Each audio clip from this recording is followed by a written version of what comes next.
안녕하십니까, 래필입니다. 10월 19일 두산 에너빌리티 보도록 하겠습니다. 두산 에너빌리티 보겠습니다. 150원 하락해서 13,350원으로 마무리했고요.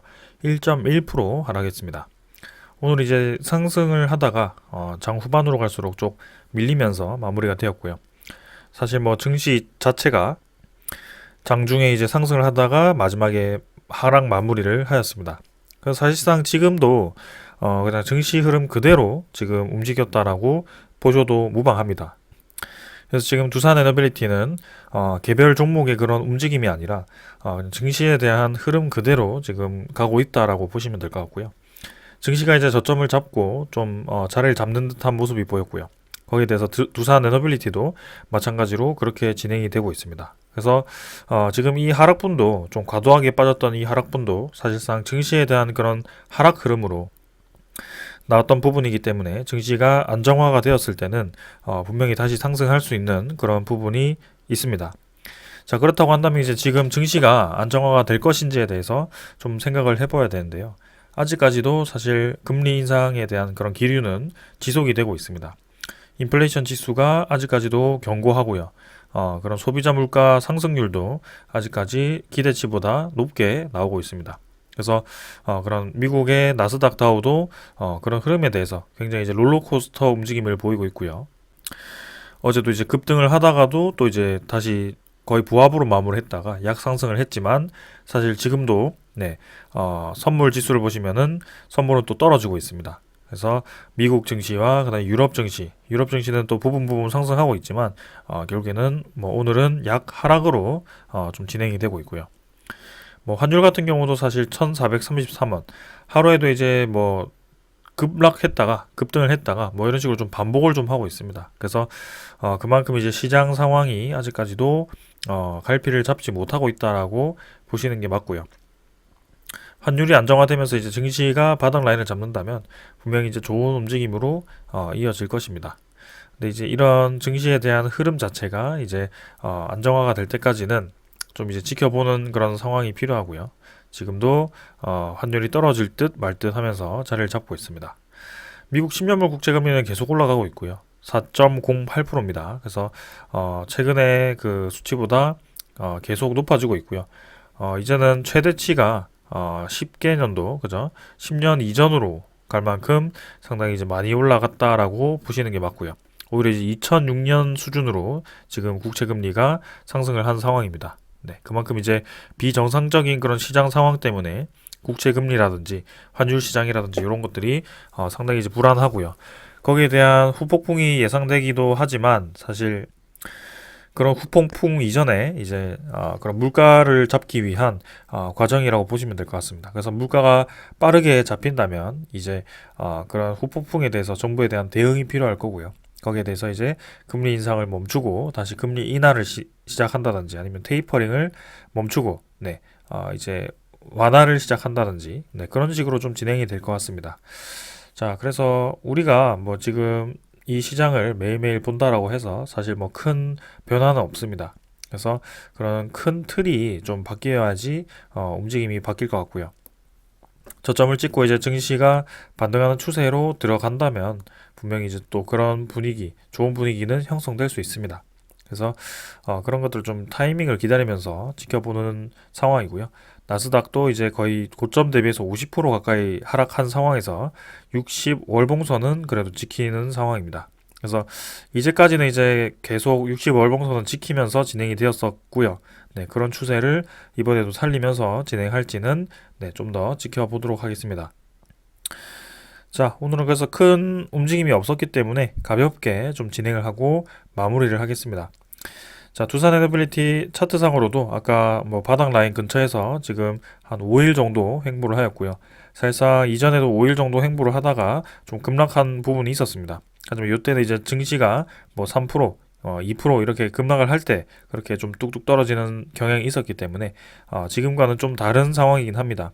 그래서 여기서 이제 21선과 5일선 뭐 이렇게 이제 수렴하는 구간이 만들어지거나 아니면 V자로 좀 증시가 반등을 하면서 올라가거나 뭐 그런 식으로 좀 진행되는 생각을 좀 해보겠습니다. 그래서 일단은 상당히 많이 떨어졌고요. 월봉 추세도 사실 무너진 상황에서 60월봉선 근처에서 지금은 반등을 준비를 하고 있는 상황입니다.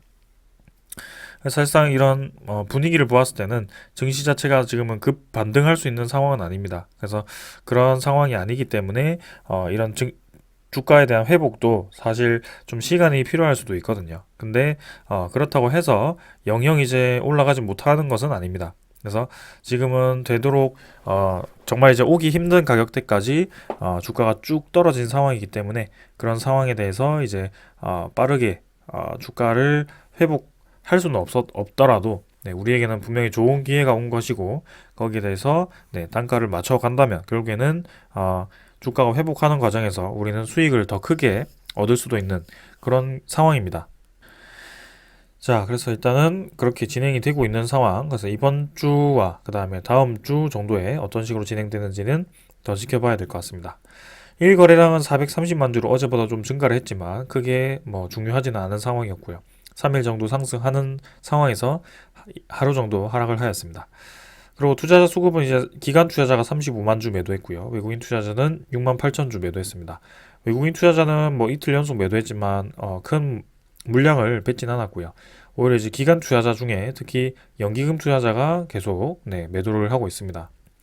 그래서 매도 물량이 이제 멈추지 않고 꾸준히 지금 나오고 있는 상황이고요. 여기서 이제 연기금 투자자에 대한 물량이 뭐 주가를 엄청나게 떨어뜨리면서 진행되는 것은 아니라고 보고 있습니다. 하지만 이제 분명히 그런 연기금 투자자의 그런 포트폴리오가 변화가 생겼거나 아니면은 두산 에너빌리티에 대한 비중 조절이 지금 있는 것 같고요.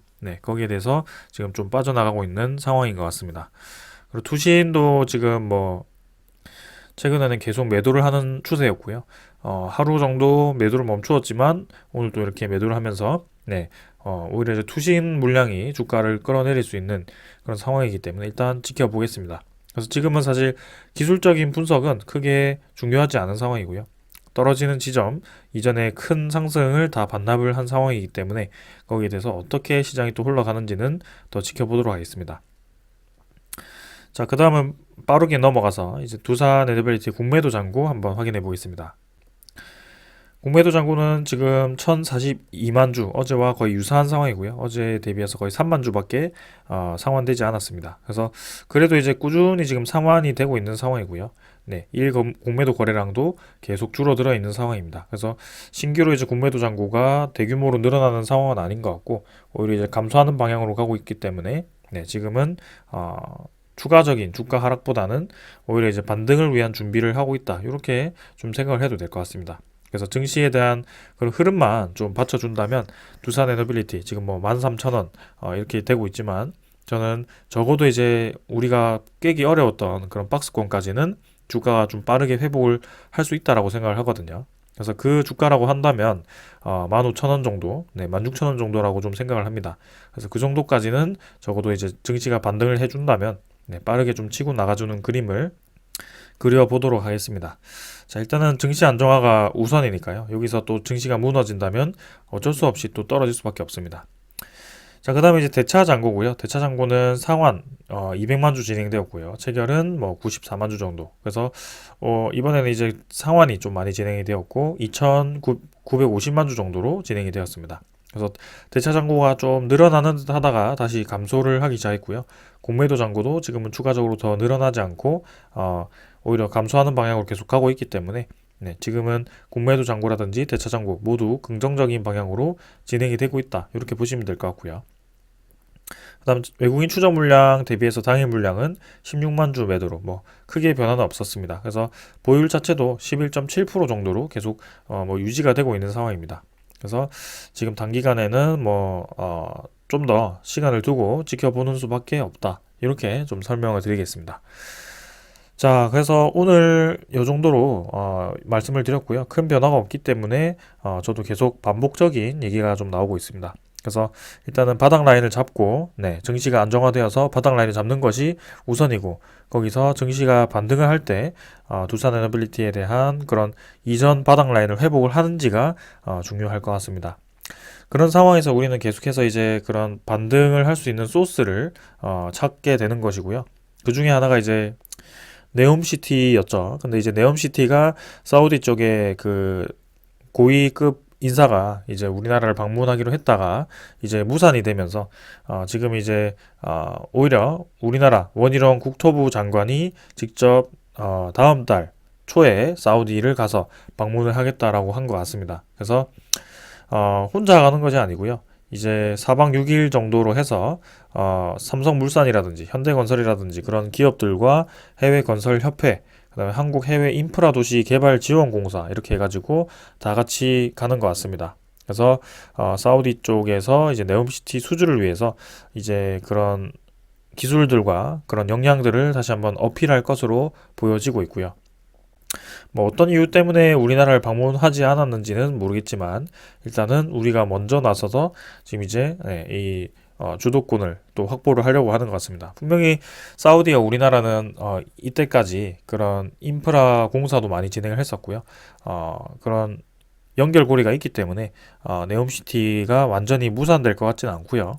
네, 두산 에너빌리티만 하더라도 2조 가량 올해만 하더라도 2조 이상으로 지금 수주를 했었기 때문에 또 기대가 되는 상황입니다.